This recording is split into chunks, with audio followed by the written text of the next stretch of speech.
Here we are with the Frenchy's Performance Garage surge tank kit for the GTiR. It comes with everything, little top hat. This is a bottom section, clips into your factory fuel pump mount.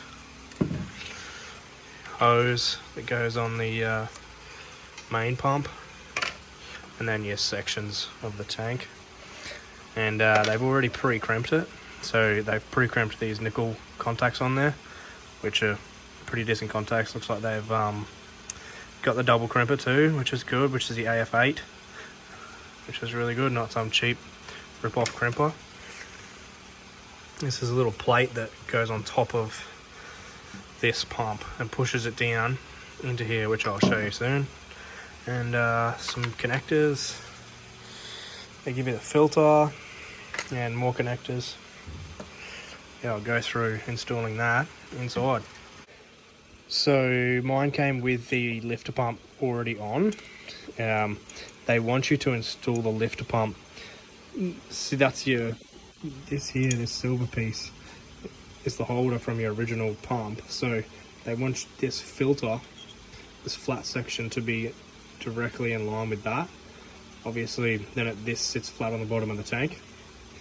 Now, that filter just pushes straight on like any Woolbro filter. So the instructions on the net tell you to actually put this in first, then put that in. But I actually figured that you can get this in without tearing it or anything, with this already fitted, which is how it comes. So you may as well just leave it and fit it in. I'll put it in because I need to put my other hand down, and I'll show you. So there it is, just sitting in there. You obviously just got to rotate it a little bit so that it's not squashed up against that lifter pump.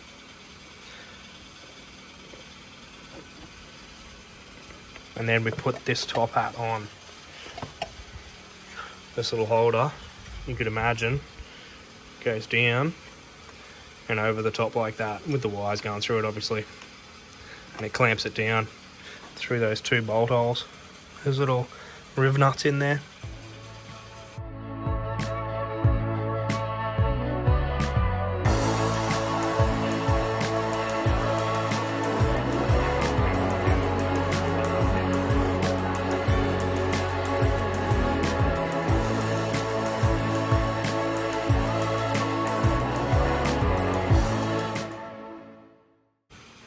So it just sits on top like that, lined up. Check that it's lined up in here, and check that your filter isn't all squashed. And then that hole there lines up with that hole down there. Same thing over here, obviously. Then we will stick 2 bolts through.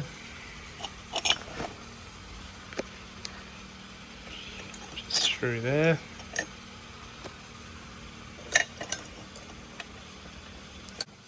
So that's it there. That's as close as I got it lined up with its cutout. Those bolts are in. The filter it's not straight across, but it's not squashed up. Wires coming through. Now we just got to hook this hose up. Put this on. Now I've put a bit of tape on the one that's the main pump, just so I remember when I get to the top to wiring it into this big sucker here, well, which is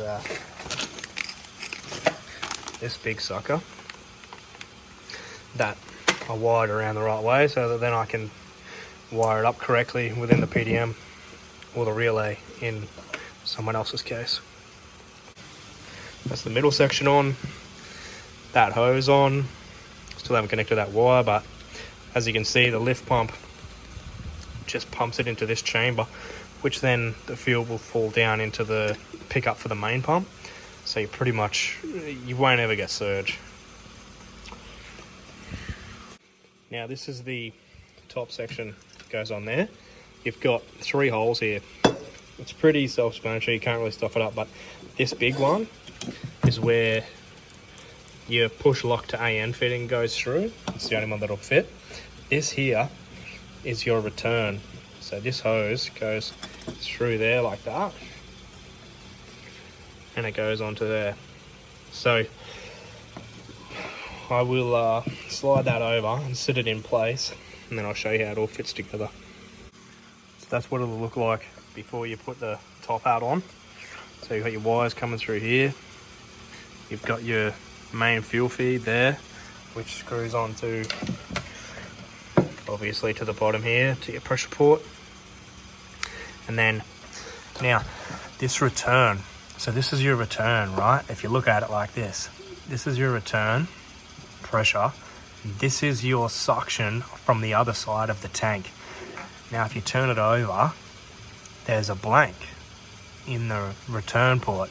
There's actually a gallery that goes through here and to this line. So what that does is it creates a venturi. There's obviously a venturi within this. It creates a venturi and sucks the fuel in here from the other side of your tank, which helps keep that, obviously, keep that surge tank full and suck the fuel from the other side of the tank, which the OEM one, I doubt it even ever worked. And yeah, this one should work quite well, having the pressure and the flow that's going to come through, having these two big pumps returning back around as well. To get the sucker in there, you actually have to take it back apart again, because you can't turn the corner otherwise. It just goes in.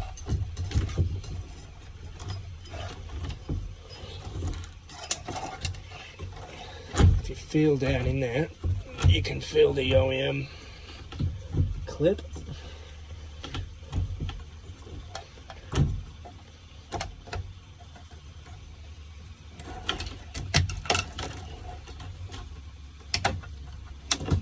There we go. It's clipped in.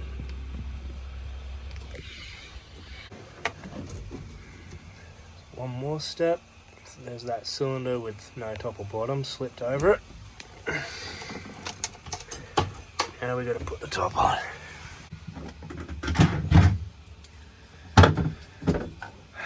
Okay, so good idea is to put the short wires through first, because they're going to be the hardest.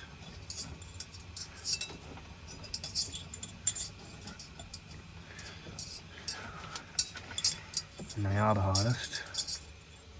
Through. And through.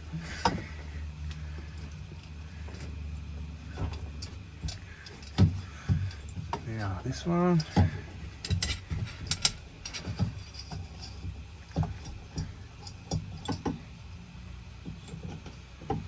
Now, there's a little stud thing that goes in.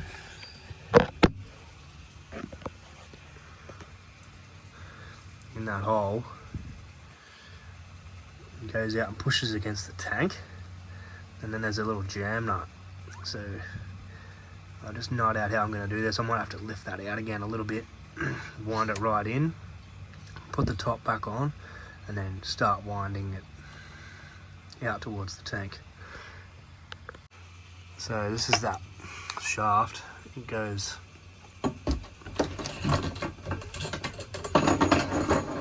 not down in the bottom of the tank.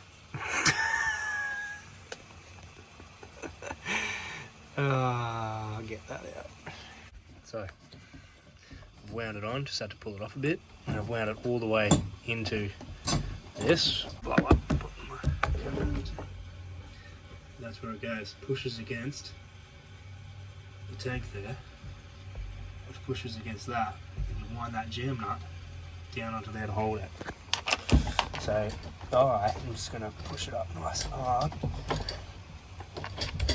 Wind this jam nut down. Exhibit A.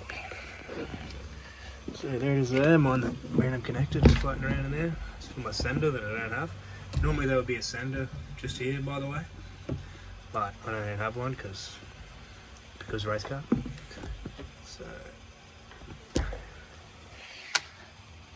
I'll tighten that up, little 10mm spanner, stop it from coming loose. We'll keep going. So this is what I do quite a bit. I just buy cheap spanners and cut them up. So I've cut the end off this. I've got one with the just cut here, so you can get the open end on something in a tight space, like right in the bottom underneath that turbo to bolt it on, it makes a huge difference. It makes it a lot easier. So I'll just get around here and I'll tighten that up. See how beautiful is this? Oh, wrong way, idiot.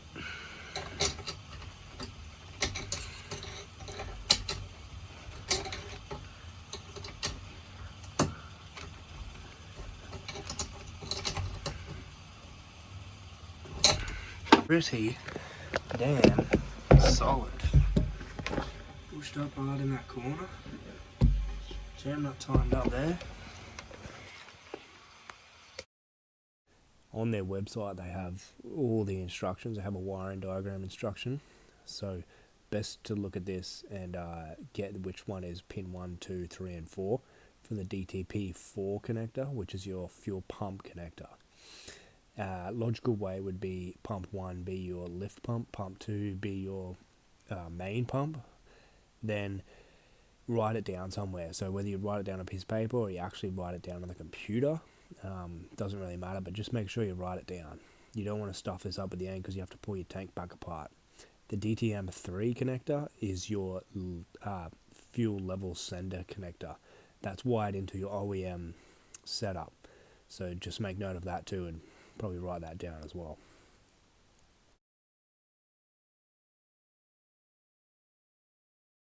Okay, so like I said before, I put a bit of green tape on the main pump. It's pretty easy to figure it out anyway. The one with the shorter wires is the lifter, and the one with the longer wires is the main, right? So, but it's always good to just kind of make it easy for yourself so you don't stuff it up. These connectors, super easy, right? So we want to push the positive of pump number 1 into position number 1. So what I'm going to do is position number 1 upside down. Position number 1 is that one. Now normally these DTP connectors have rubber insulation in the back here, but they have obviously taken it out because it's not going to last in the fuel tank. So it is separated there. You want to push them through till they're locked. See how those tangs have got a gap between them, right? If one wasn't locked, the tang would be lifted up. So then you just push this little bad boy into the center. Can't do it with one hand, hang on. So you push it in until it goes down flush like that, and that stops those little clips from being able to unlatch off the contact. Now we'll go get the top. So you just put your hose on. You can use a normal hose clamp there if you want. I know that that's just never going to come off. Check tighten those fittings, and yeah, you're all good to go.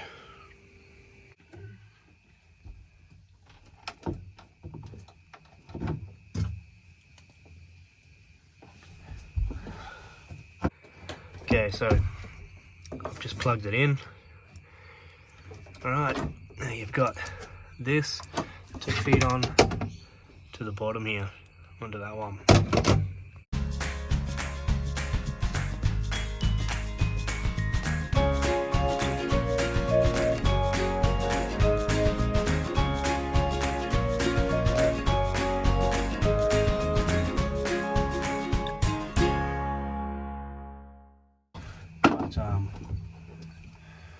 Probably should have put that over first.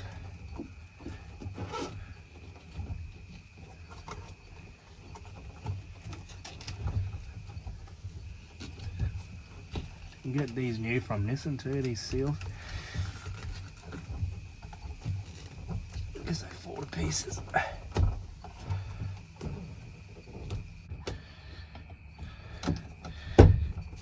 There we go. Look at that.